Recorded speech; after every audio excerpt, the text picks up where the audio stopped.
meeting to order. Could we please stand for a moment of silence and pledge allegiance, and we're going to do a moment of silence, something a little special today.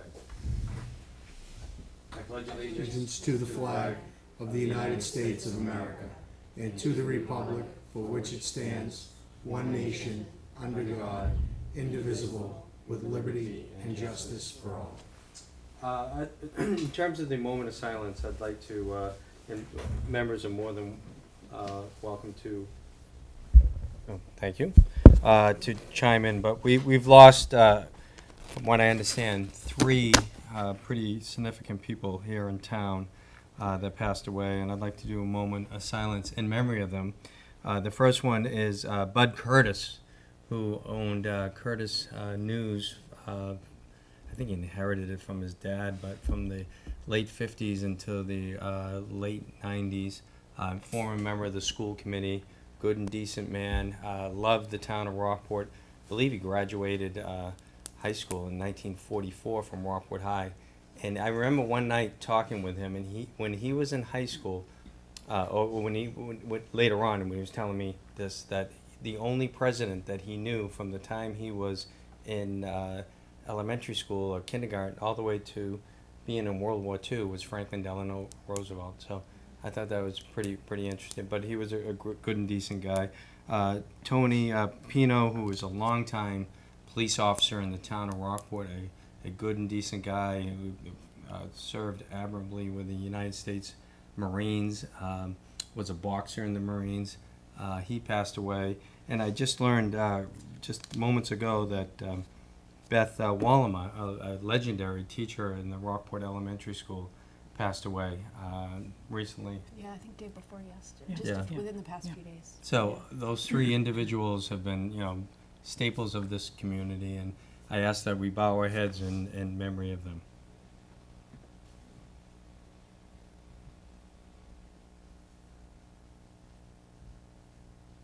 Thank you very much. Thank you.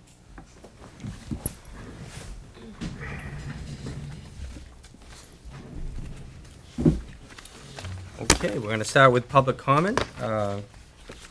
We just ask that you go to the podium. And Which needs to be moved. yes, Oh. thank you, Mark. We just ask that you state your name, address, and your concern. Toby.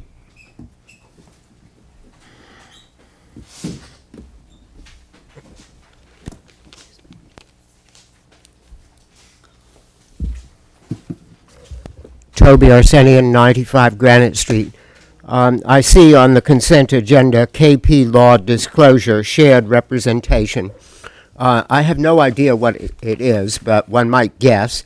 And, it's an odd thing that it should be there. In fact, it should not be there on the consent agenda, because things which are out of the course of ordinary business should be dealt with as separate items. You save seconds, perhaps, by doing so. And if you choose to do it as part of the consent agenda, no one other than yourselves and perhaps a few other public officials would have any idea about what's going on. So that's a request that you explain it, and also a protest that you look carefully at the consent agenda, which makes sense for you. I don't approve of it, to make sure that they're all items of routine business. Will you do that, and will you please give us an explanation? I would just say that I think the consent agenda is working great so far, and at public comment, anyone is more than welcome to ask a question about it, and Right. I'm sure the town administrator wouldn't mind taking a moment to explain that. To explain that one? Yeah. Sure. Which is always the case with consent agenda items, right, Mitch? Correct, and, Yeah. and if the board wishes to hold an item, we certainly can. But in this particular case, it is very much a housekeeping matter. Under the rules of court, the law firm represents us as well as the town of Hamilton and the town of Manchester. They're reviewing a draft of a intermunicipal agreement for the potential shared HR director that I discussed with the board previously. But to be able to even look at it, they need to have a disclosure approved by the board as the appointing authority.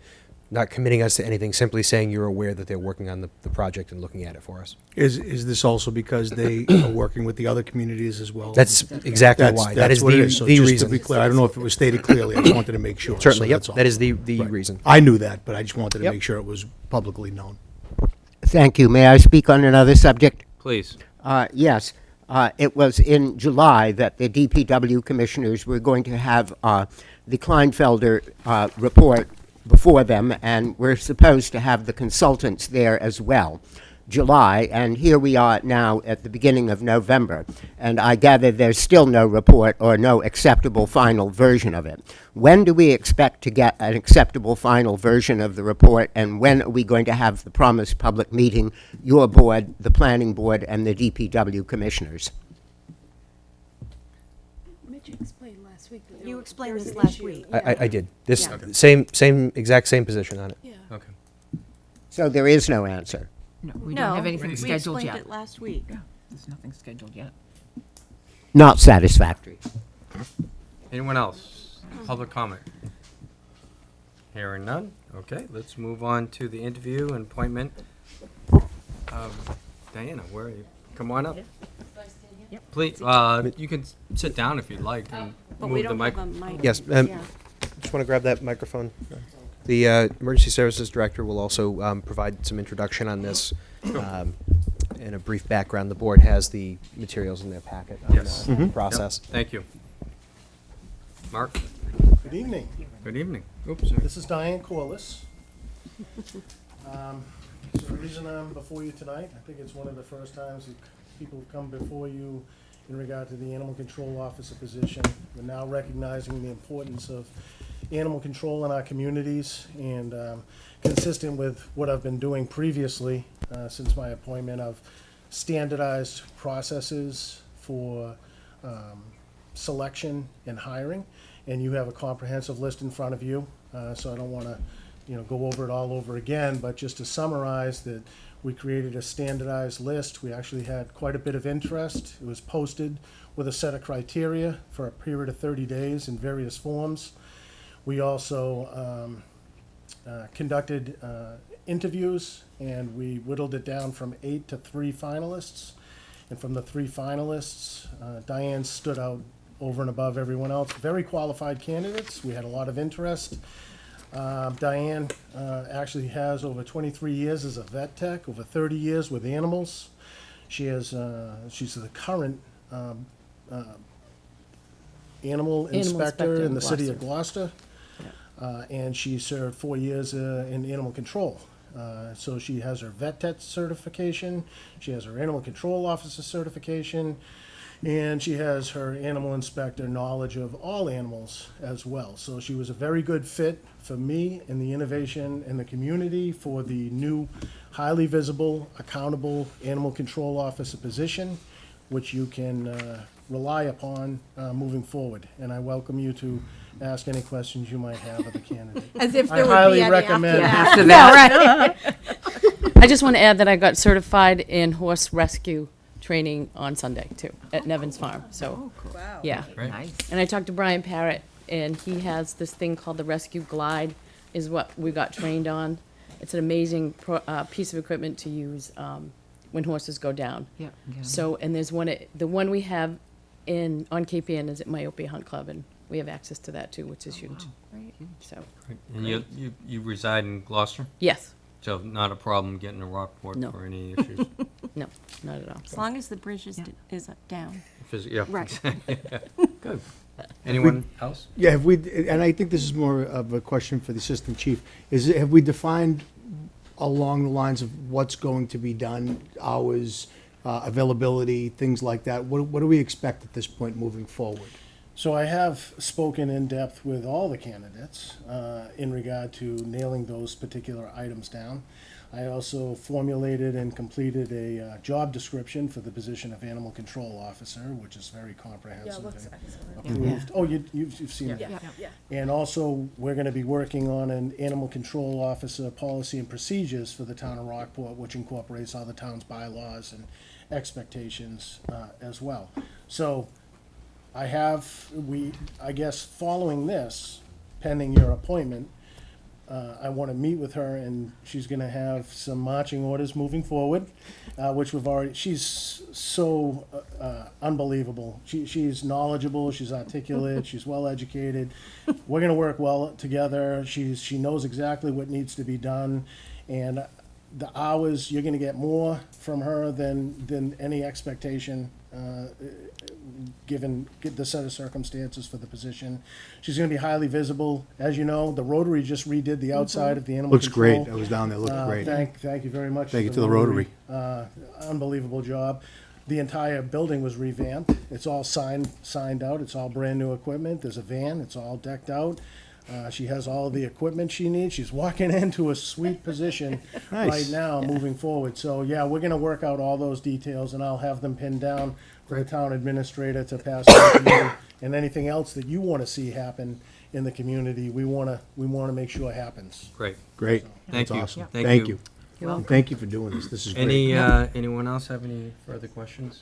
Concerns? No, I mean, I would just ask, I think this is exciting. I think maybe, I'm not sure, I don't want to speak for others, but the one thing with others in the position was people like reaching out to us saying, I've been trying for like 2 days to reach someone, which doesn't, I feel like we're past that, so I don't want to look backwards, but I think just in terms of communicating to, the emergency services director, who will then communicate with us, like kind of ongoing to make sure that the job works for everyone and that you're set up for success, because it's exciting. I'm excited to have someone and, have someone at midnight when someone calls us and there's like a raccoon pawing at their door and that I don't have to, or that the police won't have to go anymore. But just, we want to make sure that it's a fit, that it works for you too. Yeah. So please, now's the time to make the job Yeah. happen, so.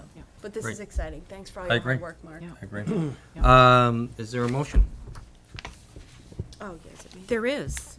I move that the Board of Selectmen appoint Diane Corliss as the Animal Control Officer for a term to expire on June 30th, 2021. Seconded? Moved and seconded. Any further discussion? All those in favor say aye. Aye. Opposed, 0. The motion passes Great. 5-0. Thank Thank you very much. Congratulations. Thank and you welcome. very much. Thank you. Welcome to Rockport. Thank you. Congratulations. Thank you very much.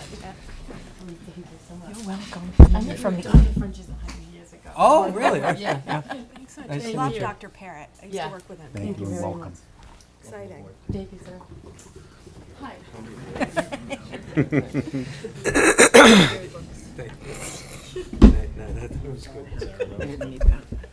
Thank you, Thank Chief, you. Assistant Chief.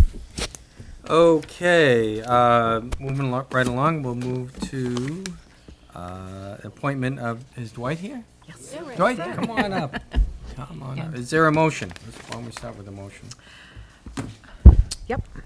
I move that the Board of Selectmen waive policy 10-05 and appoint Dwight Valentine as a member of the Finance Committee for a term to expire on May 1st, 2023. Second. Okay, further- Second. Oh, are you good? Was it seconded? No, it's Moved okay. and seconded, yep. As long as it's done. All the, we're gonna, further discussion? Well, welcome. Thank you. Okay. Why don't you tell us a little bit about your background and what brought you here? And certainly, we're very appreciative of the fact that you're willing to serve. We, my partner and I, Lisa Sims, we live at 14 Holbrook Court, and we moved here at 5 years this past September. And our motive in moving was to find an intimate, a small community that we could engage with and engage in. And we hadn't been in Rockport in many, many years, and happened to be passing through one day, and we had this, why haven't we thought of this before? And shortly after that, I was in court in Newburyport and made my way down to Rockport just to poke around. And I had seen an ad for a house in Holbrook Court that was under construction. I went over to the place, and the builder was there, had a long chat, went home, we had an excited discussion. I came back a couple of times to look into matters at the building department, and I have to say that That experience in itself was also very motivating because people could not have been nicer. The staff could Great. not have been nicer. And it seemed to me that that signified something. So we made the change. Your neighbors were the biggest motivating factor. That's right. Correct. And for the record, Dwight is my neighbor, so. Yes. And, well, that's another thing. Lisa is on a board of directors of the Rockport Garden Club. So she's become very involved with that. And a couple of issues came up, and she consulted with Don, and he was very responsive, immediately responsive. So my sense is that even knowing that, as in any community, including this one, there are issues that arise and tensions that occur and all that sort of thing, there is a Kidding sense me? that the Seriously? community. the Nobody commu- told yeah, you? Right. We didn't know that. That the community as a whole is the important thing. Of course, yeah. And I think just the example of you paying homage to the three people who just passed away is signifies that as well. So I've practiced for, I tallied up the numbers today. I've been a lawyer for 41 years, most of it in litigation, most of it in general liability and related insurance defense work, and then some plaintiff work, some commercial litigation. So I think I have a set of not only just trial work, but arbitration and mediation, and sort of the full gamut of relating with clients, both corporate and individuals,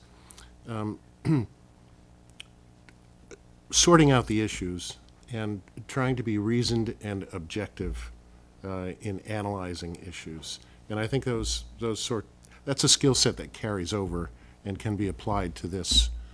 I'm not a numbers guy per se, which is why I became a lawyer. But I think that the issues that are presented to the Finance Committee are not just about the numbers. Okay, there are underlying Of course, yeah. aspects of it. Yep. So, Good, well, thank you. so I look forward to helping out. Good. Any questions from the committee? Well, I was gonna say Lorraine here is chairwoman of the Yes, finance committee. I met Dwight initially, we were interviewing for the bylaw committee, and we had a lot of different candidates. So when Dwight described his background, I just thought he would be a perfect fit. For Like the a bait and finance committee switch. with his analytic skills, he's a litigator, perfect for the finance committee. So, I mean, I think he just has a perfect background, and I think he's gonna be a great fit. Wonderful. Anyone else? Well, I could go on extolling the virtues of Dwight and, but that would be a redundancy. But I think Dwight is a perfect fit. We talked about this quite a while ago, and then it came to fruition here. So I'm glad you stepped up. It's nice to have somebody friendly in the neighborhood that we can commiserate with and talk about things. Right. So thank you for doing it. Thank It's you. much Thank you. appreciated. And I attended the last finance committee, and you asked some great questions. You're a great asset to it, a nice addition. Thank you. Welcome. Is there, we made the motion, right? Okay, any other further discussion? No. Oh, thank you so much for staying. All those in favor say aye. Aye. Opposed, 0. The motion passes 5-0. Welcome. Congratulations. Thank you very much. Glad to have you. Thanks, Dwight. Exciting. Thanks, Lorraine, for coming. Tell Lisa we're sorry. Thank her as well. Thanks, Lorraine. Thank you. Thanks. Congratulations. Thank you. Thank you, Dwight. Forward to working with Thanks so much. Glad to have you. Thank you. Okay, 54 Marmion Way easement request. Okay, so Mr. Chairman, the board has the packet of materials. Yep.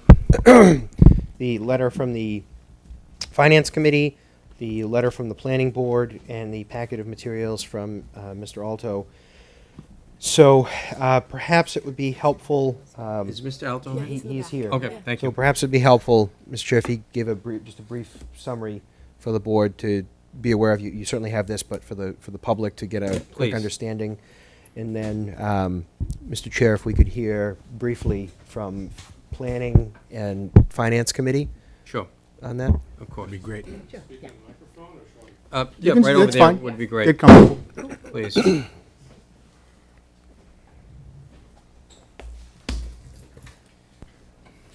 Just a quick background. We acquired the property at 54 Marmion Way about 4 years ago. It was a newly constructed home. It was built on spec. We didn't design it. We just purchased it. In March of 2018, we had the notorious 4 Easter. And during that period, 10 consecutive high tides came over the seawall across the street from my house and deposited a great deal of popplestone and other debris all the way up to my foundation. The original property had a wall that extended the entire length of the property line. However, it appears the builder didn't get permission to do that. He was more of a ask forgiveness guy as opposed to an ask permission guy. So when his construction was inspected by the Conservation Commission, they said, "This isn't on the plan, take it down." So he had to remove 40 feet of the wall, and that's the area where we had the inundation.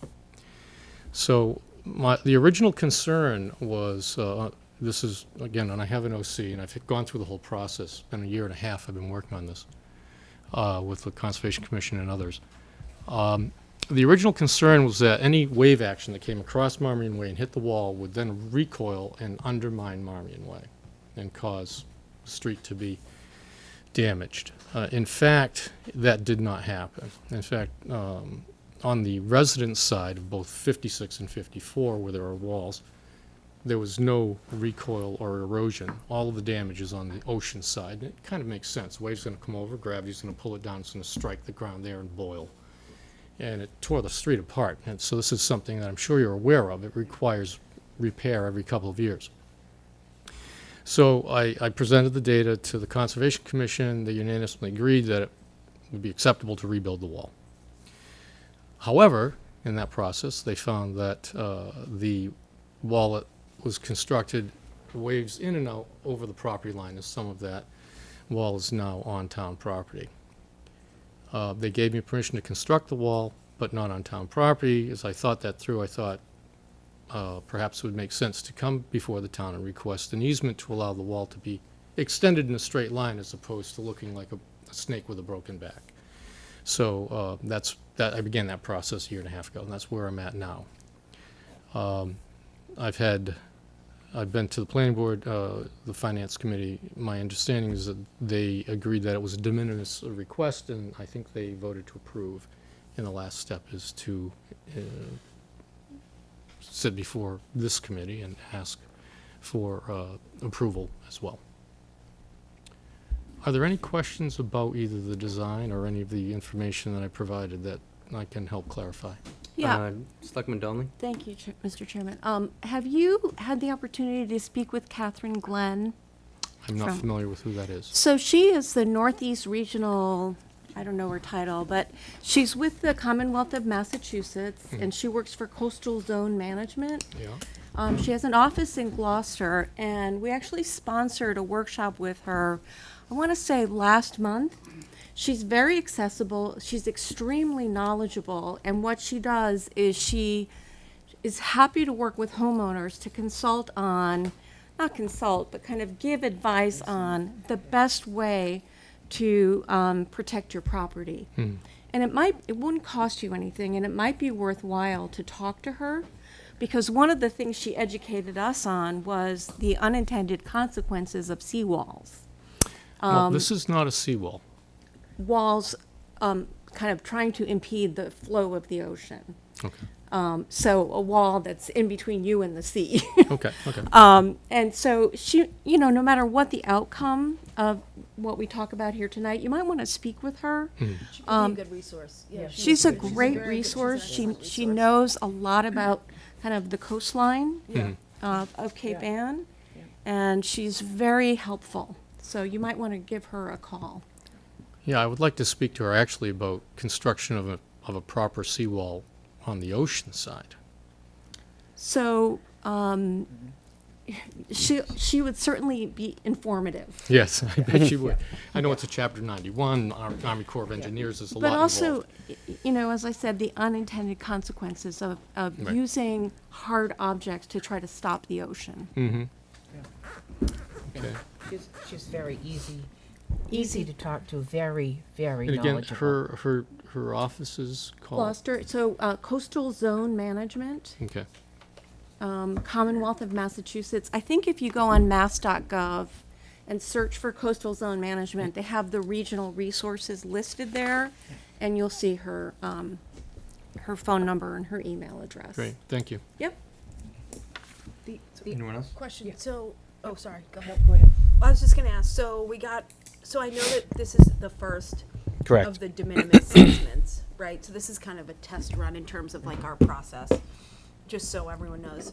So we got a memo from Lorene and the Finance Committee saying that they recommend, So there's no objection have as no long as there's a objection. charge for it, basically. Correct me if I'm wrong, but that's. and then, planning board, obviously, we got a recommendation that the planning board's a little bit more complicated. So they're recommending that we do it if we have a way to, still access the area if needed. So that would be not an easement, correct? So it's, So it could be an easement. Right. Town council said that you can do either option. You can proceed with an easement through the de minimis process, or if the board, taking the planning board's comments into effect, into account, wanted to do a license instead, it has the option. But you could do an easement with caveats on Both of them it. had the same outcome. A license is more easily revocable. if anything were to happen on it is town property. So Right. if anything happened in that area and we needed to access it, So a license protects us more. a license just protects, right, Mitch? A license is far more revocable. Yeah. That's that's an annual issuance. Of course, Of the our select- objective, I shouldn't say that, our obligation is to protect the town, because that's what we do, but we also have an obligation to the people who we serve. And I think that both sides of this should be explained clearly, and I think that the planning board should perhaps do that. So do you have a clear understanding of between, and I'm not trying to be, to talk down to you, I apologize. Do you have, between a permit and the easement, you understand the difference between the two? Not necessarily. This is the first time I've heard of a license. Okay. I've been License. focused on easements, so. Right. My understanding, and as I spoke to the gentleman from the planning board, my understanding, he expressed his concern. And, if we look down the road 20, 30 years from now, there's a good chance that Marmion Way might not be there, or it needs to move back.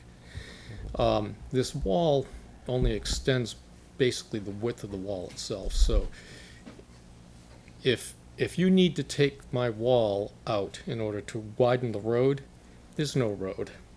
So it's really going to be kind of a moot point. But I understand that if the town needs to reclaim that space, the town has every right to do so. I have no objection to that. I just want to make sure you understand the implications of both scenarios, that's all. Yep, no, I understand. Yeah, I mean, I understand this is not by any stretch of the imagination a right or claim from my perspective.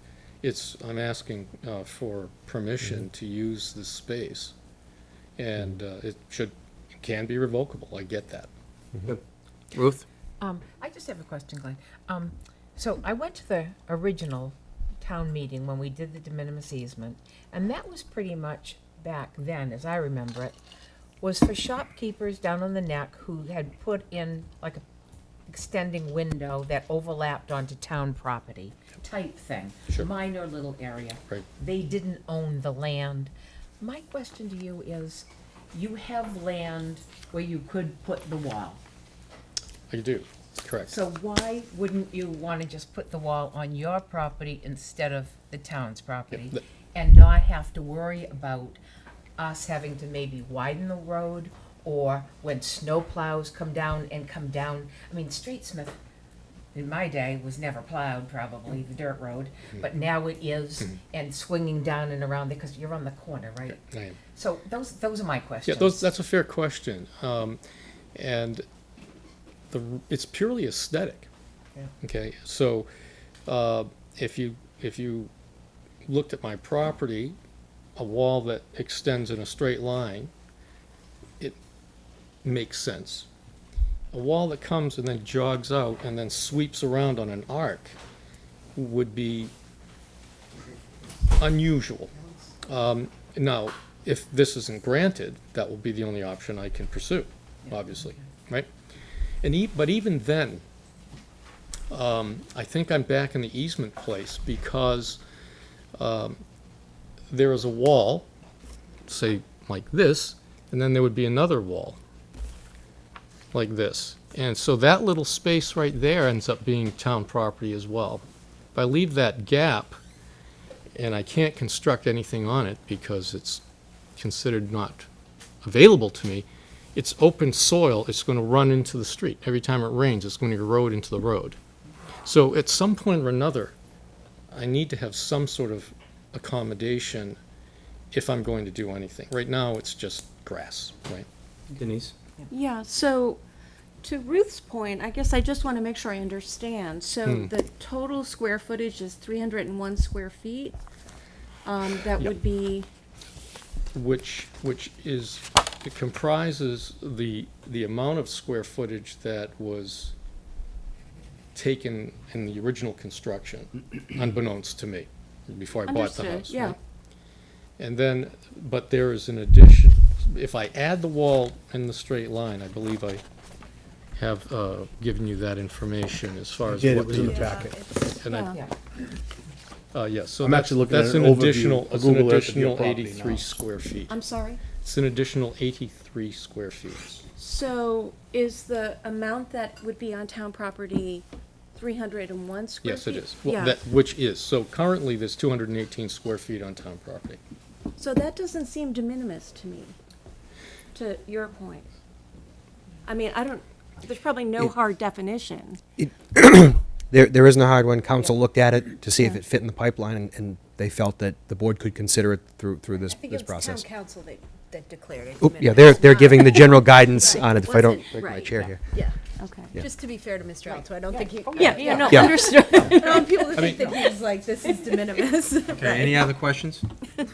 Concerns? But I agree, I mean, this seems like more, like trickier for, especially for like our first one, than like Right. a window that's Yeah. overhanging the It does. It just- next, It right? has more questions. Like to at be town answered. meeting, it seemed simpler, so I think Yeah. maybe we'll have to just kind of circle back and look at what our guidelines are going Mm-hmm. forward. Yeah. Okay, any don't- further No. I comments? mean, personally, I found this, I would honestly go by town council's recommendation. So, yeah, of it could be license instead of license or an easement. easement, which would It's give the board's town still prerogative. control over it. Okay, do we have an appropriate motion? From the So- town? Well, we're gonna hear from. Well, I planning would and- just- Yeah, no, I Wanna- mean, Oh, we have to hear at that point. we'll So have to- once, after the planning board chair offers some brief remarks, certainly I can gauge the board's opinion and then offer you a suggested motion based on what you want to do. Please. Okay. Can you just go to Come on the up to a podium? mic. Can Oh, you- sure. All right, you can just join him up Just there. sit next Join to him. him. Yeah. Join him? We're all friendly here. Just ask Dwight. Sorry, I didn't see when you. Dwayne? It's Dwayne. fine with you joining me. Okay, I'm Jason Shaw, the planning board chairman, and a couple of things here. First of all, you have my letter that pretty much states everything. Mr. Alto was very cooperative when we came to his property, shared information, and just to clear a couple of things up, that I saw some looks of puzzlement. There's an existing stone wall along the front of his property. That stone wall is partially on town property already. This is an extension of that would be, also be on town property because it extends the line across. So, you know, you raise a couple of points about it. I can kind of understand why he would want to, if he built an extension at all, he'd want to have it where it is, which would be on town property, because if he put it back a completely on his own property, it would look a little funny.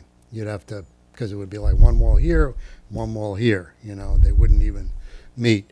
However, since this is your first one, first of all, I'll answer your question. I think the difference between a license and an easement.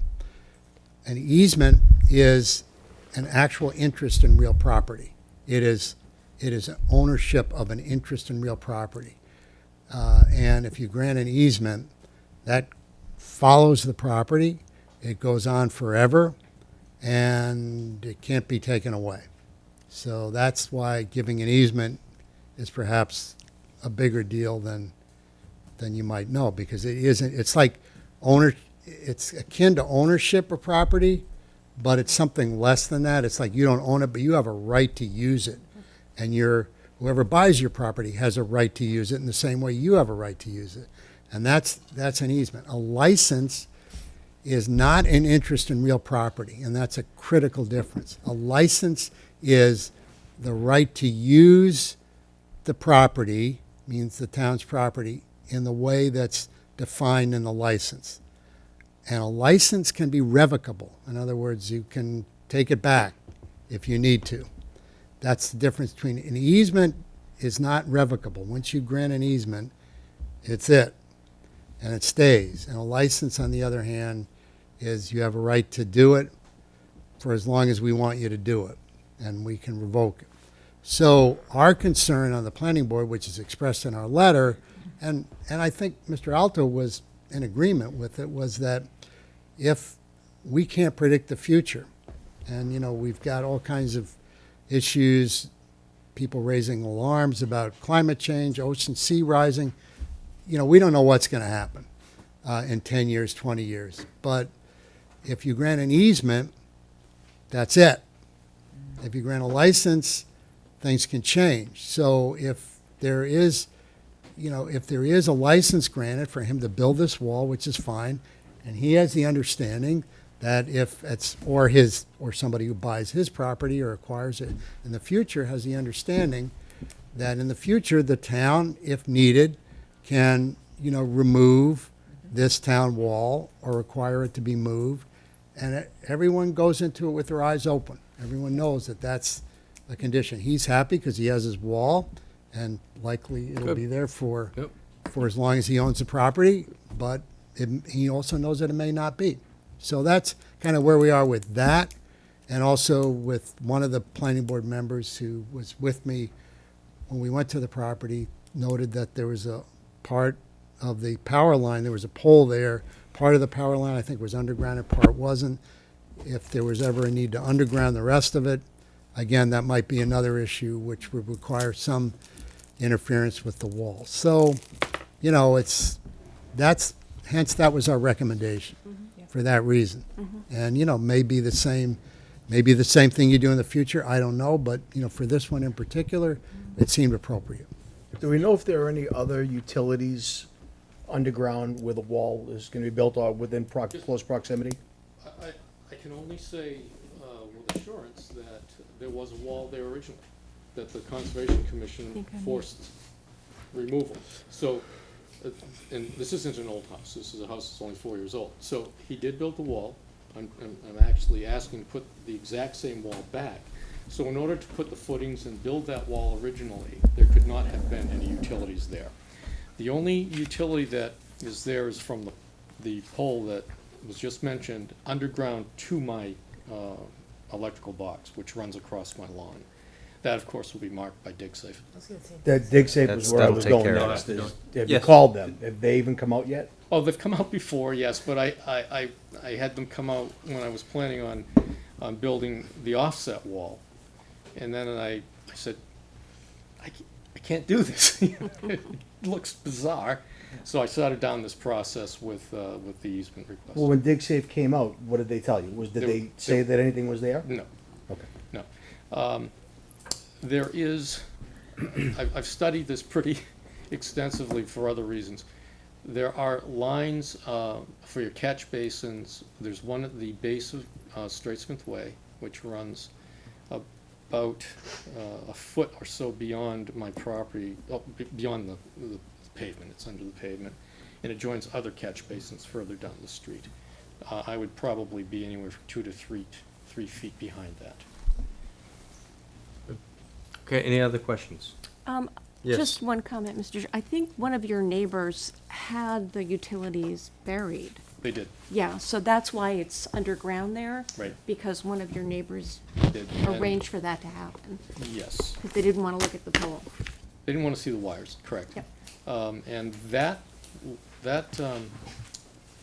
wire was buried right on the edge of the pavement, right along the edge of the pavement all the way down as far as it goes until it goes back up into the sky again. Any other questions from the board? Okay. Mitch? So, Mr. Chair, my question to the board would be, number one, do you want to do something? And if you do you want to do an easement or a license? And then I can offer you a motion based on what the consensus of the board is. Okay. Hearing what the town administrator just said, what are people's liking regarding this? I think the license sounds the appropriate thing to do. I I mean, agree. it's good for both parties. It's nothing that's gonna stay with the property. It can be revoked at any time, whatever the problem is, but it's giving him the wall that he needs in the right place. And I Good. think that sounds like the best So- solution. Yeah, well, looks nice. Yep. So, Mr. Chairman, I would just ask that you speak with Catherine Glenn before you build the wall. I know we can't put that in the motion, but, It will take a little bit to produce any kind of license, so I would Okay. think in the intervening time, you'd That was going probably to have be an my opportunity. question. The drafting of a license, which is, I guess, before now, never been considered. Have you ever granted a license of this type before? So there are licenses for use of town property in other areas. Uh-huh. So we would use that as our model, so council would probably need a couple of weeks to turn something around. Okay. I have a question, if I may. As far as the license is concerned, is it, the license stays with this owner, correct? The license is issued on an annual basis. It's on an annual basis, okay, but is it, so it's every year, so it doesn't matter? Doesn't matter It's not, who, as long correct. as he owns the property? Correct. It's every year he has to come back for renewal? Correct. Okay. do we need to decide on what this will cost? So you now? can decide tonight, or you can decide when the document comes back to you, but you will at some point need to determine if you want to charge, and if so, what's an appropriate amount. Finance Committee is recommending a fee, and I agree with that. I think that's appropriate for something like Could we this. see what we're getting for, could we have you look They and see what we're are- getting for other licenses? The other licenses for use of town property are $250 and $300, I believe. Okay. Okay. Good. Yes. You know, you might, just for administrative simplicity, you might consider, and licenses can be granted until revoked, rather than, I mean, unless you want to do it that way, someone coming back on an annual basis. All of our other ones are Yeah. Yeah, we annual want to renewal. be Annual, consistent. yeah, probably Okay. like the other ones. Just, someone's got to pay attention to that, that's all. Yep, I agree. Mitch? The office produces those. She has them in a database, and they spit out every year when we need to go out. Yes. Do you have a time frame that you wanted to get this done before the winter? I mean, or hopefully not. I'm trying to be realistic. Yeah. Huh?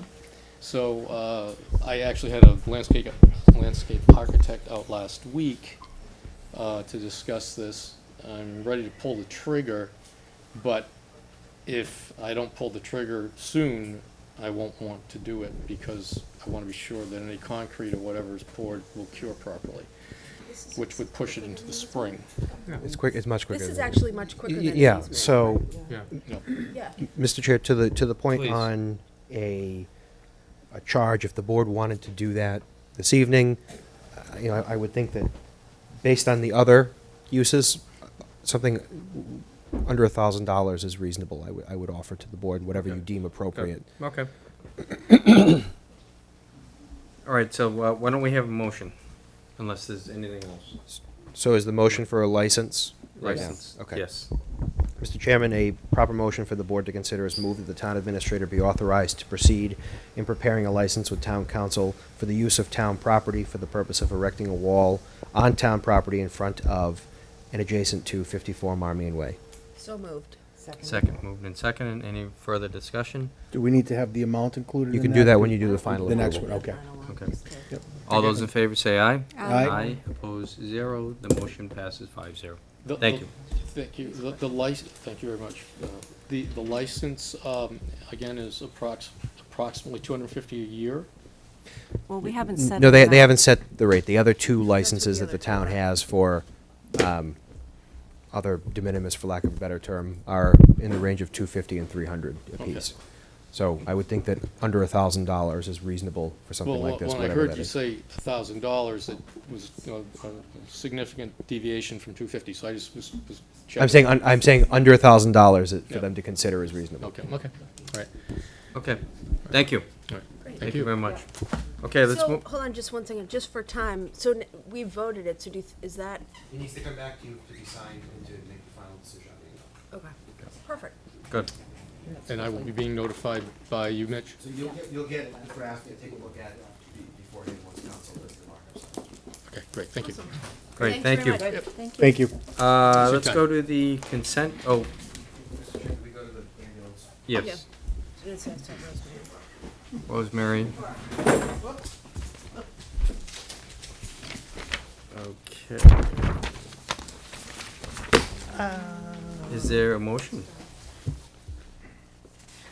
I will do that. Let's see, I think it's on the opposite side, yes. I move that the Board of Selectmen set new ambulance rates for per mile to $34 DLS, should that be BLS? BLS, that should be BLS. BLS emergency to $1,350, ALS 1 emergency to $2,000, and ALS 2 emergency to $3,000 effective November 1st, 2019. Okay, you've heard the motion. It's moved and seconded. Any further discussion? Hi, Rosemary. I have discussion. I put in an amendment to that, Yeah, there was a different number in and the there's a little packet. bit higher on the ALS 1 and ALS 2, and that was because of discussion with an ALS provider. Was 2,500 and 3,500? Yes, Are those the right numbers? yes. Okay. And then I put what us as a BLS Okay. unit would be making per those call. That's a Okay. one-time bill. Okay. Right here. Yep. So the mileage is still the same? Yep. The BLS is the same? ALS 1 is 2,500, ALS 2 is 3,500? That's correct. 2,500. Got it. Okay. Okay, how are things going? Other than that, No. They're going. We're right on top of it. Thanks to Jason Shaw over here, who's a valued member of our department now. Yeah. We're moving forward. good. Yes. He's one of our best daytime availability people, so Yes. that's been very helpful. Very, very helpful. Just if I could, Yeah. if you want to give, Rosemary, if you could just give a little bit of a summary on where we started and where we are now and the transition with billing companies. Yes, we had Medicomps, like I stated in the original, in both memos here. We've had them since the early 90s. Medicomps, it just kept turning over and turning over per the town. It wasn't anybody's doing, one way or the other, but the town, we carried Medicomps, and then in the past 5 years, we just realized our funds were not coming in, and they were going down, and that didn't help our department's ability to purchase a new ambulance. We could function but not purchase a new ambulance. So we put our heads together and discovered, or found a company called Comstar, and they're local. They're in Amesbury, Rowley area. Quite efficient, very, very, very on top of it, and giving us a huge bit of confidence in moving forward. Okay. And we have, these rates were from 7 or 8 communities that they deal with in our area, and we put them together and worked out what was best for Rockport. Good, good. And I just want to remind people, I think it's still this way, that when we do bill people Mhm. and they don't have the ability to pay, that we do assist that and do whatever we can. Right, we're here to serve the town of Rockport. Right, to write it off for people who don't have the funds to have an ambulance and that Right, we're kind of working thing. that out with Comstar. Yeah.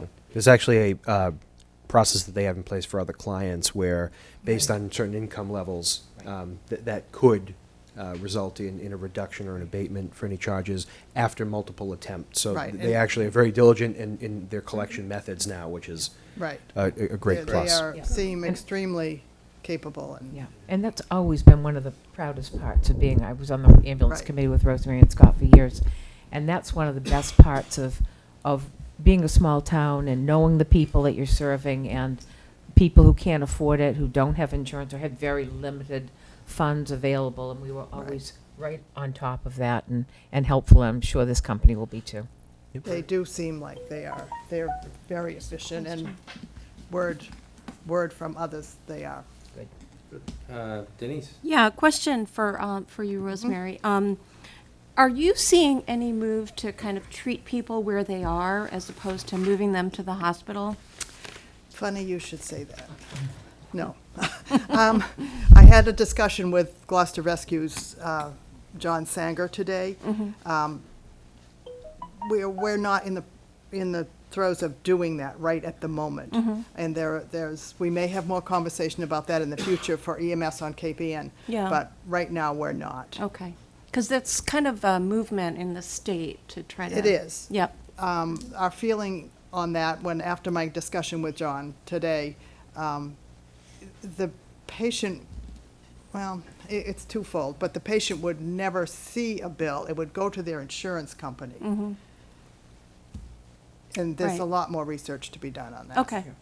And just to throw a tiny monkey wrench in, there's Medicare and Medicaid, and that is a set rate that we have nothing we can do. Right. And that's rates you see here are for independent insurance companies. Thank you. Yep. Anything else? Just one other note, a kudos to Rosemary. She worked with Gloucester Fire Department and Beauport to formalize our arrangements Right. so that we do get money back. So in those two ALS areas where it said where it says BLS would receive, in the past it was just kind of there and maybe, et cetera. Thanks to Rosemary, she worked out arrangements where we have clear, definitive reimbursement, even if it's not our transport, so to speak. If it's an ALS transport, the town still does benefit thanks to those agreements. Good job. Thank you. Okay. Can I ask a quick question? Sure. So in the case of, like, if the town responds and then ALS responds and the patient goes with ALS, is that what you were talking about? Yes. Normally, Still they do not gets- come, they normally, the majority of the transports, unless we, for some reason, can't transport, we're transporting on Rockport's ambulances. And this rate is, you can see what they get and what we get. Got it. Okay. But it's always on Rockport's, unless they come in as a mutual aid if we're tied up. Got it. Okay. And it's Perfect. a lot of ALS, a lot of EMS on Cape Ann, and we all intertwine with each Yeah, other. awesome. Yep. Yeah. Thank you, as Okay, always. you've heard the motion. It's been seconded. Any further discussion? No, great. All those in favor say aye. Aye. Thank you. Opposed, 0. Thank you. Motion Thank you, passes Rosemary. 5-0. Thank you, Rosemary. One quick intercept, Life Jacket Day for Lobstermen today was a huge success in the rain, which may have benefited because they had to make a special trip. And at 3 o'clock, the young woman running the program had sold, I believe, over 20, Wow. which is huge. And some Fantastic. folks came from Marblehead, and Wow. it's Wow. crazy. Right? Good stuff. Yeah, Thanks, Rosemary. okay. Thank you. Yeah. Why don't we move Mr. Weber from the makers and the Chamber of Commerce. Mr. Chairman, I'm sorry, if we just could, that it may have better context if we just give it a few more minutes on that so that the whole event could be explained together. I think, Peter, you probably, she's, Oh, sure, of yes, course. yeah, she's coming from another meeting. That's all right. Um, I was just trying to, okay, how about the consent agenda? I think that's me as well. I move that the board approve all non-held items on the consent agenda. You've heard the motion, moved in second. Any further discussion? All those in favor say aye. Aye. Aye, opposed 0. The motion passes 5-0. Selectmen and town administrators, updates and liaison reports. Anyone? I have one thing. I attended the second climate change action meeting at the Unitarian Church in Gloucester. I think that was last week. I'm losing track.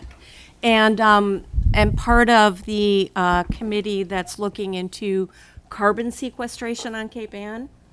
So that coincides nicely with some work that I've been doing led by Don Southard relating to a tree planting effort in Rockport. Whoops. And water pouring. A tree planting effort in Rockport, but we're also, it's a subgroup of the bigger group of hundreds of people that got together. There were 5 or 6 subgroups. And we're working on, Tom Mikas is also involved. We're working on efforts to improve carbon sequestration on Cape Ann. So, to be continued. Anyone else? I attended the Board of Health meeting, and some interesting things. We have a new member who's contemplating joining. That's Dr. Ron Newman. He was a general practice doctor in Beverly, a hospitalist at Addison and Beverly and Leahy Burlington. Lives in Rockport, has lived here for 5 years. I approached him, and he was looking at ways to give him back to the town that he so loves now. So he has come to his first meeting, and he will be hopefully coming before us to be appointed. Russ Samfield is going to retire from the board. After how many years? I know, a lot of Yeah, years. many years. We did discuss the porta potty locations at the beach with some people from the Conservation Commission. It was a very good discussion, and looking at the Sandpiper property in particular, and how we can work with that property with, hopefully there are no restrictions, and that we can all work together Great, for it in the future. great. And also, we had a thing that they're going to write the selectmen, and that is looking at dogs' feces on the beach and around town, getting more, we'll get the new animal control officer involved. Perfect thing for her. They have more, the barrels out in the winter, they can be hooked to places so that they're here, so that people can put stuff in them. People walk their dogs, every season, and you find bags from dog owners in the bushes and stuff all winter long, which isn't appropriate. There should be containers. barrels. Well, they're More empty, like, barrels. the bag things are empty, yeah. They're always Right. empty. And the other thing is that we talked about, I talked to Mitch, and we'll talk to the new dog officer and Mark, is that there are stands that you can buy that have the bags in them and the station, where the concern always has been, I think, and they talked about it, is that people end up, if we have the bags out all winter, people put their trash in them. That's the problem.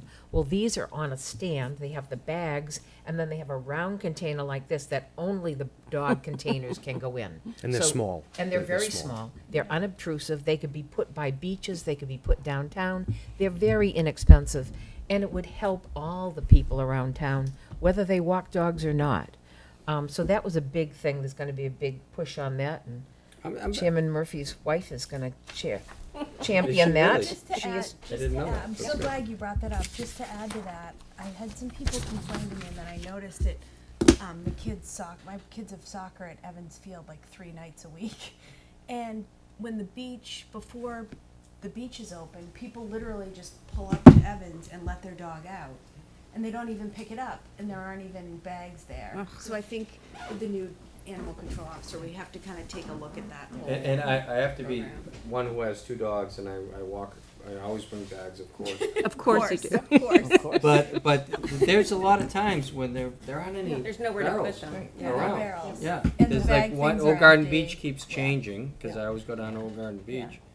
But if we can, I know they're concerned about household trash, Right. but I'd rather have a little household trash than all kinds of dog feces Well, be bags careful all what over you the wish place. for. Yeah. And they also talked about having more articles in the paper telling about what they're going to do and what they're going to propose with the new animal control officer. So Good. it was a very good meeting. Good. Anyone else? One thing is, I want to remind everybody here and at home that next week we're scheduled to have Keolis and the T come back in for an update. So if anybody has any questions or any issues, then that would be a great time to do that. I'm sorry, I We didn't have a hear you. meeting next week? It's the 12th, you said, right? The next week was the 12th, correct, that we hit, or is it the 19th? For the Tw- 19th. Is it the You still- 19th? Yep, hold on, let me just Okay. double check. Oh, next week? Hang on Okay. 1 second. Good to know. I think we had it for the 12th. I didn't think we had a meeting next week. I thought Paul and Ruth, when we made that adjustment, did we make it to the 12th? I thought. I just, Check my other calendar. I've got it in here. I got one at the 12th and the 19th, so I'm not sure. every week in the master schedule, every week is booked, just as a placeholder. I'll check with Deb to see what we finally landed. I Yeah. thought we moved it to the 12th, but I'll verify with her tomorrow. Okay, She's got thanks. our handwritten notes, so. I didn't hear, what meeting was it? Keolis. Oh, So okay. they'll be here the 12th or the Yeah, 19th. trains, then. yeah. On the 19th, or both. Keolis will, yeah. Let's get 'em They in don't for want to both. come both. Trust me, they don't want to come both, but they will be here for one of those. I have the warrant to read, the warrant Please. stuff. Selectman Campbell signed the payroll warrant number 16 totaling $166,853.05 and expense warrant number 16 totaling $213,525.97 on October 16th, 2019. Selectman Campbell signed the payroll warrant 16A totaling no money and expense warrant number 16A totaling $4,459.38 on October 16th, 2019. And Selectman Campbell signed the payroll warrant number 17 totaling $589,824.18 and expense warrant number 17 totaling $531,571.72 on October 23rd, 2019. Selectman Campbell signed the payroll warrant number 18 totaling $133,160.92 and expense warrant 18 totaling $690,916.25 on October 30th, 2019. And Selectman George signed the payroll warrant number 19 totaling $571,488.99 and expense warrant number 19 totaling $268,959.79 on October 5th, 2019. Can you repeat that? Sure. Yeah, I'm just kidding. Okay, you heard the motion. Is there a second? Or do we? Second? Vote on that. You don't read have that to vote, stuff. okay. Very good, thank you. You're welcome. Let's go, who else do we have? Start the action list. We can do the action, let's Mr. just. Chairman, yes, the makers, so Michelle is here now with Peter, so if you wanted to do the makers in the Let's do KPN makers. alcohol license. Okay.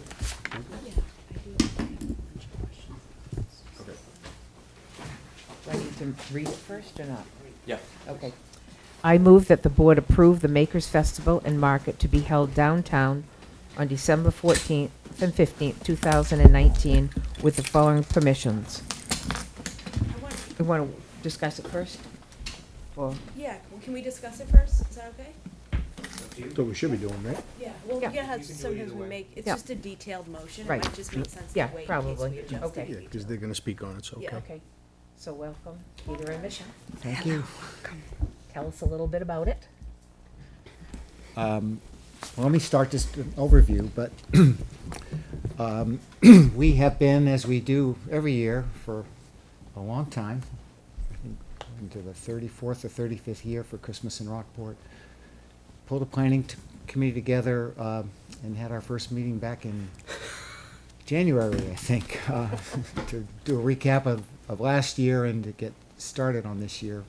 We met about monthly, and now we're meeting every couple of weeks. We met this morning.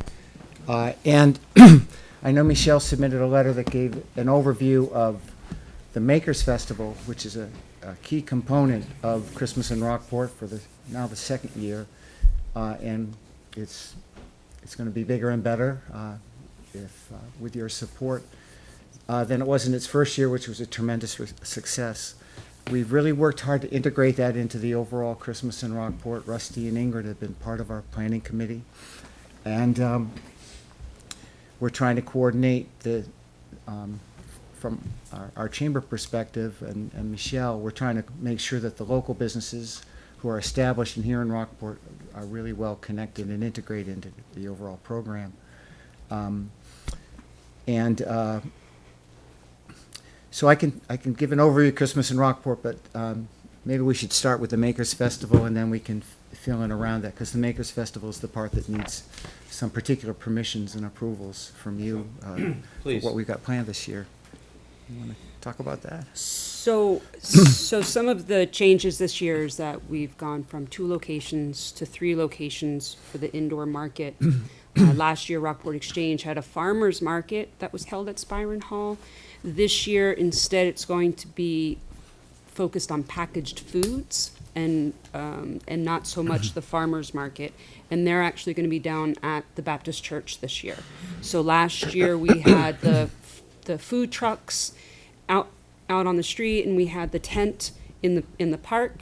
So this year, we're really trying to make that a full food area, including the packaged goods. So I know that there's some gluten-free bakeries coming, I believe some jellies and jams, different things that are packaged that people can purchase for gifts and or for use during the holiday season. The Makers Market, with the expansion of the 3 locations, now in Spyron Hall is where the 3rd location is going to be. And this year, we're adding additional programming in which people can come and meet the makers and see how some of these entrepreneurial artisans have gotten started, so that hopefully we can expand and grow that even more to see how Rockport supports them and so they can meet them and be a part of it. And then with the little art cinema upstairs, we're showing Christmas movies all weekend long, including Saturday night will be free. I believe at 4:00 we're going to be doing Polar Express, complete with hot chocolate, and Brothers Brew is going to be doing a secret backdoor pop-up of donuts. And then at 6:30, depending upon the timing, will be It's a Wonderful Life. And so those will be free movies. Rockport Music was very sad that they couldn't do it this year, but they have big band already scheduled for that weekend. So they couldn't do it, and we wanted to make sure that was something that everybody really enjoyed. And Old Sloop Coffee House, they were able to get a new band, and they were able to get the church to approve one more show this year. So they actually have another concert that Saturday night. So we're really trying to really build the programming, regardless of what the weather will be, that there's really something for everyone to do all weekend long in town. The horse-drawn carriages, that was something that, and many people asked for them to be both days, and we did confirm that they're available both days and willing to come both Saturday and Sunday. So it's just continuing to grow and get bigger, and so that's kind of the synopsis of the programming. Oh, and then And the related part of that, item 3 on your action list is we want to add craft beers and locally made spirits from Rhine and Wood. That's the spirits. The craft brewers will likely be Ipswich Ale. And I haven't even caught up with Michelle about this, but the new brewery at Cape Ann Lanes has expressed some real interest in coming. I'm not sure the one in Essex is going to be ready to be mobile yet at that quick in time for our event, but that would be under the tent in Harvey Park, kind of between, which will also serve as a food court. There'll be tables as there were last year. This is where the Scouts, I want to thank the Rockport Troop 20 Scouts and the Rotary Club. That's where the tent comes from, and the Scouts, as they did last year, have offered to erect and bring down the tent after the event and set up the tables and provide the tables. So there's a really great cooperation from a couple of other organizations in town to make that all possible. So that's another component in what we're trying to do. I can answer any questions you may have about the license and application. Yeah, I'm just, everything sounds great, but a little concerned, not concerned, but I just wanted a couple questions regarding the beer tent and the spirit tent and what that's going to look like. So we had a kind of a logistical meeting with Chief Horvath to try to think it through and talk it through, and Good. so how he would and what he would need to see. So it'll be parallel with Mount Pleasant Street, if you can picture that, right in the center of the park with with sides and a. So the control point, which I think is what we'd all be concerned about, will be at the at the entrance, which will be the Broadway end of the park, end of the tent. And there will, I'll be there or someone else from our committee will be there to check IDs and provide wristbands for those who are 21 or over. They will be needed in order to be able to be served inside, and all the consumption has to stay within the confines of the tent. People are used to that. So that's the essential control. The servers will all be TIPS certified, provided by the beverage producer, whether it's the craft beer or the Rhine and Woods goods. The the closure piece of it as well was a slight adjustment, taking into account some of the feedback from Harvest Fest, where it was a very sharp ending at the end of the night with alcohol. When the night was over, it was over. Yeah. Right. Last call is at a certain time. Drinks are finished by a certain time. Closure within an hour, everything wraps up. But it's a very methodically laid out process, so that there isn't. That makes sense. Good. It was a bit abrupt, I think. It was for it was a little offensive, yeah. So this solves that issue, that it's last call 6:30, drinks are done, 7 o'clock the area is closed. Can I ask It- you a couple more questions? Can I just finish one other part? So, Rhine and Wood, in addition to the alcoholic versions, is gonna have non-alcoholic versions of their drinks as well.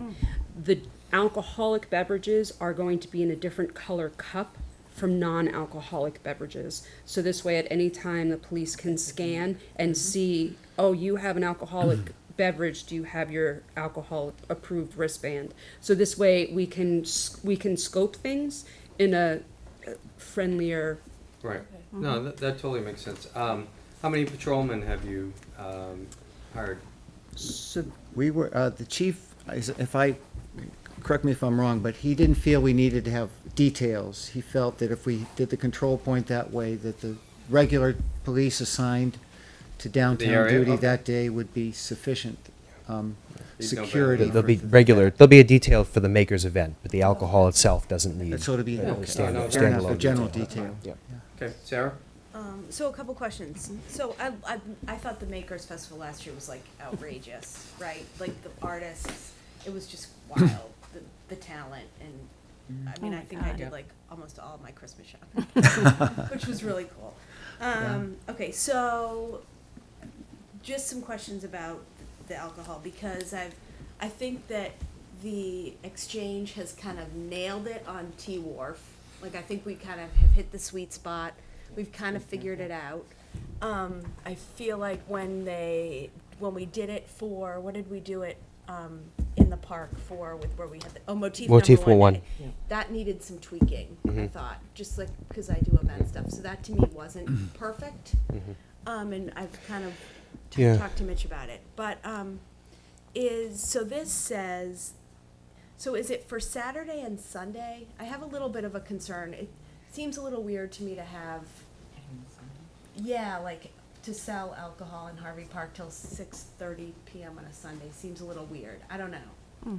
So is it 2 one-day licenses? That's what we've applied for, 2 Okay. consecutive one-day licenses. I mean, isn't the fish shack open on Sunday? Yeah. It is. Yeah, so I don't have No. I don't have a problem with it. Yeah. I mean, it's for the event, it's, Yeah. it's very No, specific. I just, and then, so the application also says, also from a mobile beer truck / van. So is there only gonna be alcohol served under the tent? only under the tent, and Okay. it's going to be the back side. Okay. It's gonna create Of the a back, truck? it's gonna be creating the back Right. against High Street. Got So it. it's not gonna be on High Street, but it's going to be on that side of the tent Okay. to create the back side so people can't enter that way. So this isn't, so people aren't gonna go to a truck and get beer No. and then have Walk to go back around. to No, a I was trying to No. describe, if you've seen, Ipswich Ale has this at festivals, that Yeah, other I've chamber seen theirs. festivals. Taps are on So the side of the we're not truck. sure if Yeah. Ipswich Ale is coming. We haven't Right. confirmed who's So it's- coming. yeah, yet. it's the taps on the side of the truck, though. But That's it's that Right. type of a vehicle that can come right up to the tent to be the serving. And it'll be facing the inside of the tent. Correct. You don't leave the tent, You don't basically. leave the You get tent. your Yeah. alcohol, everything is within the Okay, tent. got it. Can't We leave we the wouldn't be able to necessarily approve anything where you were you had that cross point Walking anywhere. around, So yeah. it does have to be self-contained. Right. So this would make it self-contained. Okay, cool. Okay. And then, my only other, I mean, I just would create an area enough, because when they did the alcohol under the tent at motif number 1 day, it just seemed like it wasn't like a comfortable area. Does that make sense? It seemed like people who had corral. a drink were like corralled and had, do They you know what I were. mean? It just seemed, it was awkward. So part of it is we're trying to create an atmosphere that we don't necessarily want people to stay and linger and drink there. That's not what the goal and purpose of it is. It will be it's a food court area where families are going to be sitting down eating food that they either bought from the food trucks or things that they packaged goods that they may be trying. So the idea is we want people out shopping. And We then don't finishing want up there. right. We don't want people to. Ooh, look, we're going to be here. We don't want long periods of time in the tent. So, so if there's other recommendations for how we can set up inside, we're always looking for that kind of feedback. Yeah. But it's going to be similar to what we did last year with stringing all the lights and the tables and with the tablecloths and all of the Yeah. Yeah. festive decor. Nice. Yeah, no, totally. Yeah. Any other questions? No, and honestly, and my concerns with the alcohol are that, I know that people are a little bit hypersensitive, obviously, alcohol service, these types of events are new in town. So I wouldn't want any criticism of any alcohol event to overtake the Makers Festival, because the Makers Festival is clearly a huge win for the town. So it's a balancing act, right, where the alcohol doesn't take away but enhances the event. So we just have to be careful. And I absolutely agree with you and want to be sensitive to that. Every outdoor event that I've ever been involved with is so tied to the weather. I mean, we had beautiful weather for the first day of last year's Makers Festival. Not so great on the second day. But if we could even dial up the same weather for one of the days, I think it would be great. But we're going to just see how it goes as far as the attendance and the participation. Cool. I will say we are looking into getting the kind of outdoor heaters that you can have on a deck. But I'm going to make a point of talking to the fire chief to make sure that we do, if we're going to employ that we know how to do it safely. Yeah, 'cause they're propane. Yeah, fire chief and the building inspector. And the building inspector. Good point. So some ahead. of the events, some of the facilities in Gloucester who have tents who are not open in the wintertime have offered theirs. Good. But of course, we won't do anything without the approvals first. Yeah, you just have to be really What careful. are you doing in terms of advertising this? So advertising, so Rusty and Ingrid apologize. They have a grand opening. They have a new place down on Bearskin Neck and. Oh, and they do? They do. Saturday. So that's Saturday. So Rusty is covered Yeah. in sawdust right now trying to do the build out.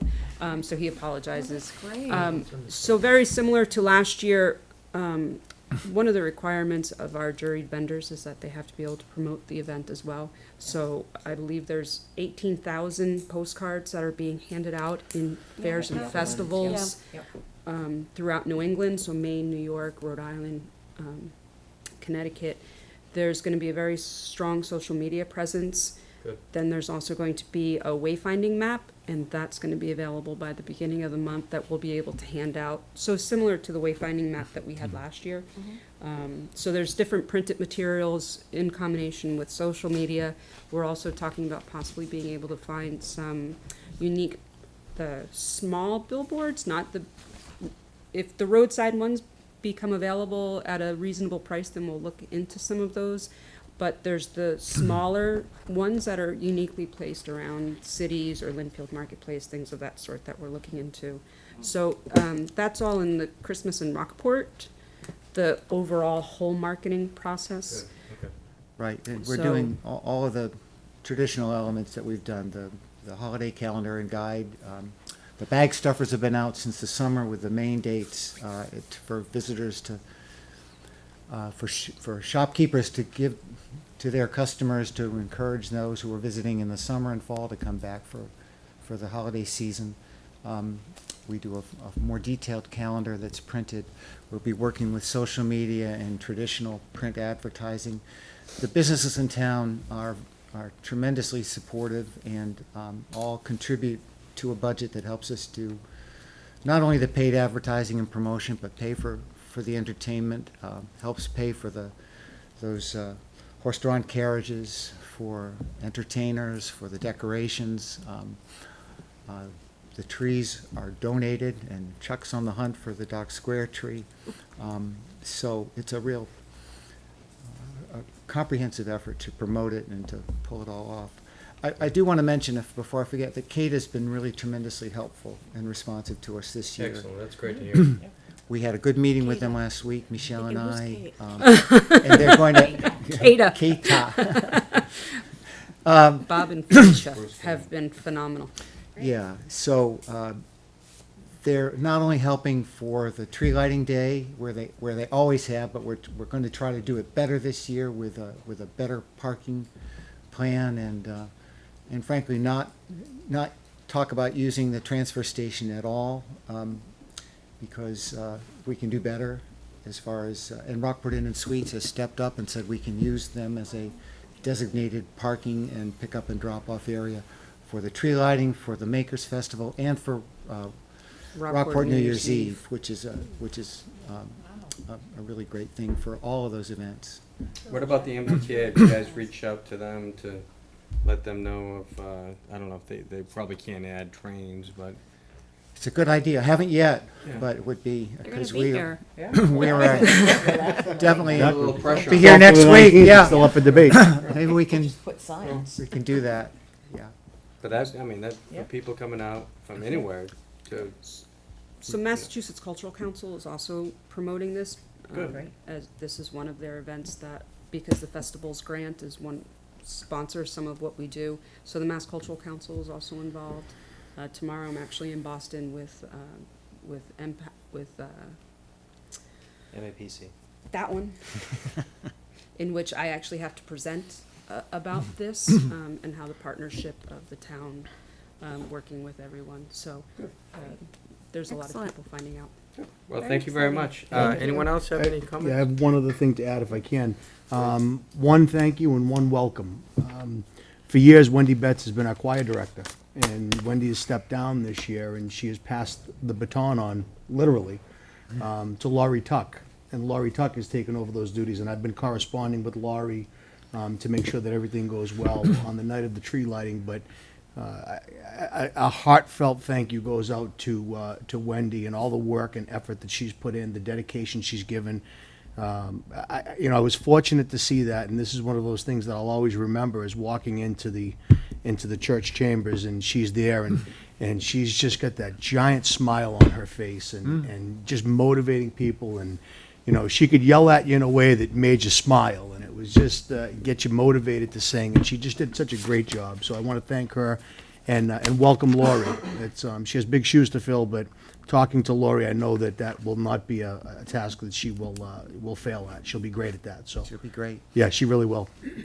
If I could indulge me for a couple more minutes, I'll fill in the rest of the pieces of Christmas. At our meeting this morning, not only Lori, but Dot Ramsey Stofa came to the meeting. She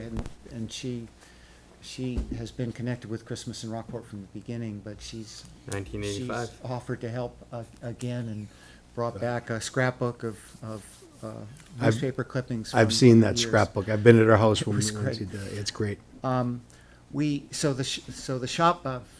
So quickly, the season kind of kicks off with right after Thanksgiving with our version of Black Friday, which is basically If there's everyone a looks nice to the alternative end, to the malls.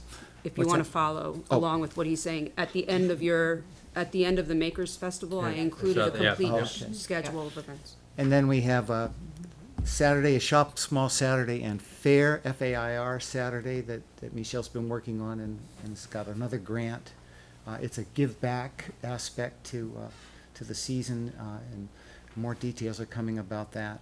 The next weekend is when we do the shopping night on Friday, December 6th, tree lighting, and that's a fun evening in town too. If you don't do all your shopping at Makers Festival, or you don't have to hold off till Makers Festival, you can get an early start and have a lot of fun from 4 to 8. Then we do the tree lighting. One of the requests we've made is to have this downtown for that shopping night be as bright as possible. We've got the trees outlining the streets, and they're tremendous, but we've talked about trying to spotlight the tree even before the lighting happens. So that's one of our requests. So Is that, so are we they're, still on they're there? working on that. Working so on it, that. it appears as though they're gonna be able to spotlight the tree from Thanksgiving weekend until the 7th, so that, Oh, cool. that's not dark, so that it is. Too dark. Yeah, it's Very always dark. weird. And there'll So that be- was one of the questions Yeah. from last Things year. from Yeah, last year, yeah, I remember yeah. that. Cool, that's neat. So, I could go on forever. It's gonna be a lot of fun. Well, And the we look pageant we look is forward, and I know, all set too. They're I think coming all along. the 5 of us will be at numerous events. I know you will. You've Yeah, been great we look support. forward. And, Before yes. I make the motion, can I Please. just ask, what happens, I have an idea. So what happens after New Year's? What is your next event? The next large event is Art Week, which is May 1st through Okay. 10th in partnership with the Okay. statewide So effort. before that, maybe not this year, but next year, can we try and work on, I've asked before, Rockport in the movies? Ooh. So Rockport in the movies, in my thing, would be Stuck on You, The Good Son, Mermaids, I'll Be Home for Christmas, Love Letter, The Proposal, and The Harbor Master of that one year that it was here, 57, 58. Those are iconic Rockport pictures. Lots of people would love to see them. If we could get those to run, even in the spring, the fall, at some point, to give back to the people who live here and show them how Rockport has been showcased in the movies. I think it would be wonderful. I think people would love to go to those. Now, as motif, are you set with wanting it in that winter period? no, it So, could be for anytime. example, motif number 1 day, Sarah Kelly and I are talking a bit about how, so Illuminations was quite the partnership, and now Rockport Makers, we're working on a different partnership, how different people can do pieces. Right. So Sarah and I were talking about how we can pull those different pieces to support and make it. Yeah. Motif number 1 day is supposed to be, if I'm remembering Art. correctly, about film. Right, yeah. So it And might it'd be perfect possibly, pairing with that. and there's conversation that we might be trying to move motif number 1 day to be the last weekend of Art Week, in which then it would be a statewide promoted. But I So think- there's a lot of conversation, so I can bring that to Sarah and ask if we can include that some way in Because they motif were number all 1 day. wonderful films that Yeah, showed that's wonderful gonna be aspects of 52. Rockport.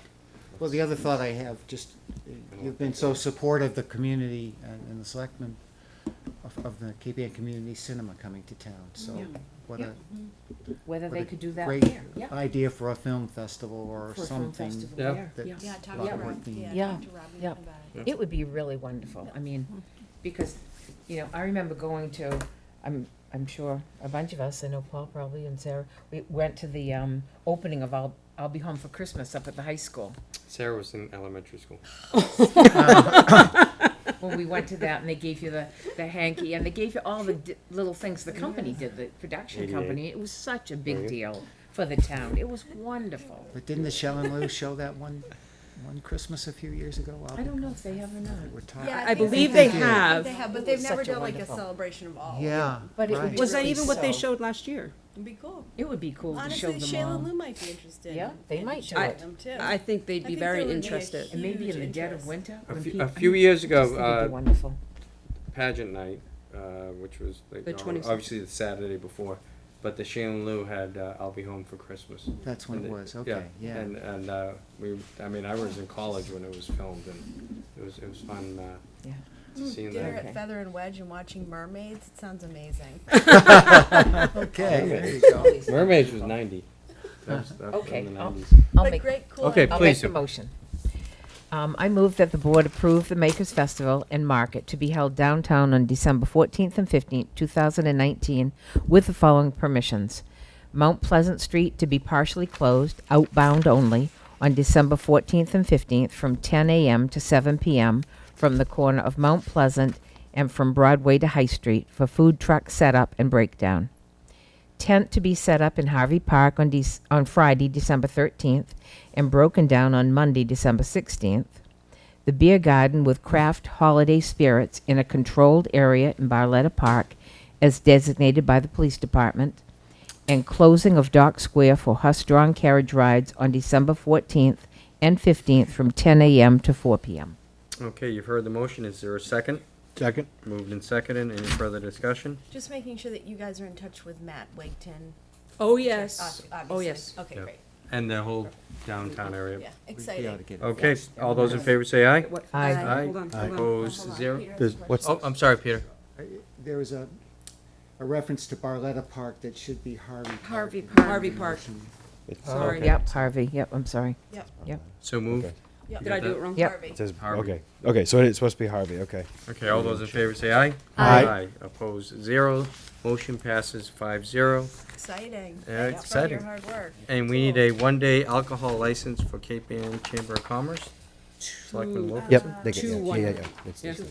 Yeah. That's Two. in the language. I move that the selectmen approve and sign 2 one-day alcohol licenses for the Cape Ann Chamber of Commerce for December 14th, 2019 and December 15th, 2019. Okay, you've heard the motion. Moved in- Is there a second? Seconded. Moved and seconding. And further discussion? All those in favor say aye. Aye. Opposed, zero. Motion passes 5-0.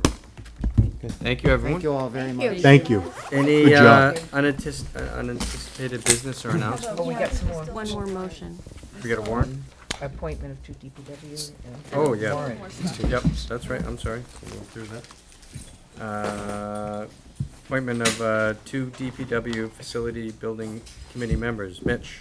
Thank you, Mr. Chairman. So we had 6 applicants for it, so I have 2. Thank you.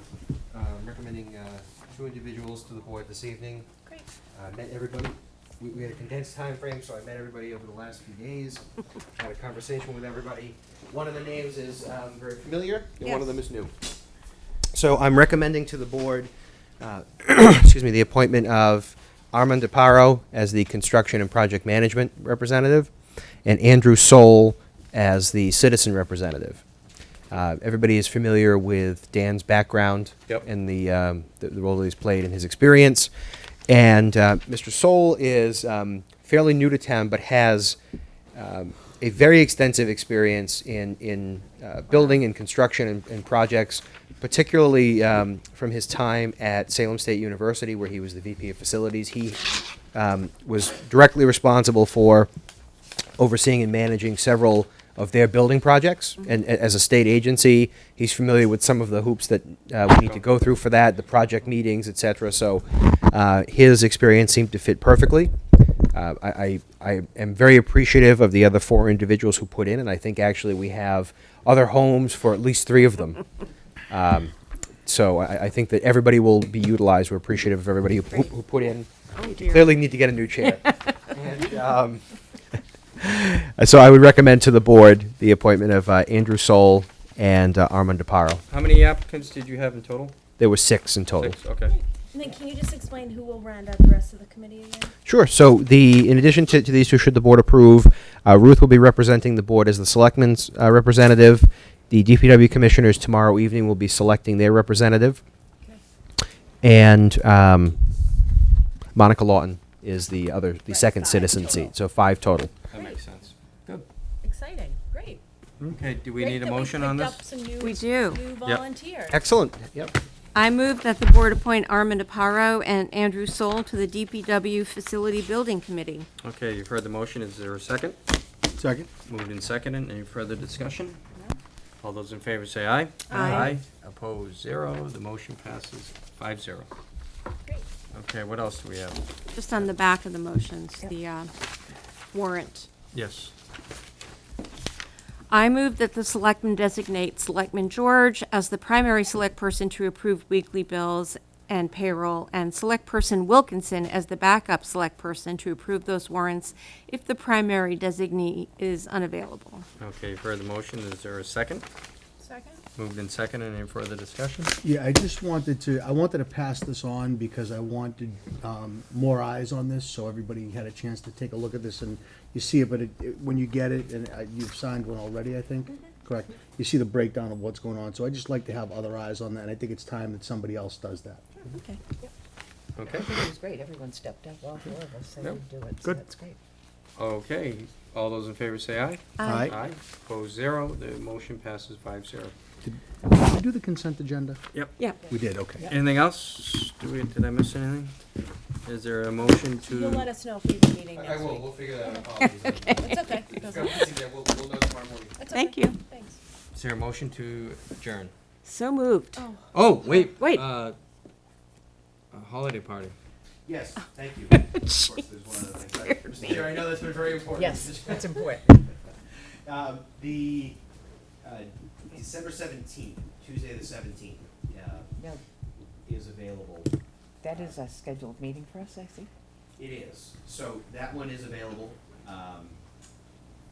We could certainly look to make some adjustments to the board's meeting. Yeah, I 'cause think we in don't wanna have a December. meeting that night. Right. No. Yeah. Right. We don't. The board, we could be flexible, I think, depending on what comes up, but the 17th is available as of now at the community house. And We don't want to has- do the 24th? You may be the only person there, Mr. Chairman, but That's all right. I'm having my dinner at 5 o'clock.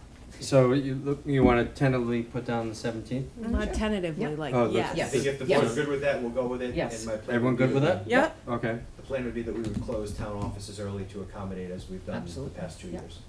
Yeah. Now, this has got to be, I'll be there in front of how many the years wall have we, again. 8 or 9, right? It's been a long time. Yeah, It's been we've a long done this, time. yeah. Okay, so the 17th. What, the time on it again? Is it a 4 7, p.m.? 4 o'clock? Oh. 4 to 6. Oh, okay. 4 to we 6. Close town Come offices. in again, we'll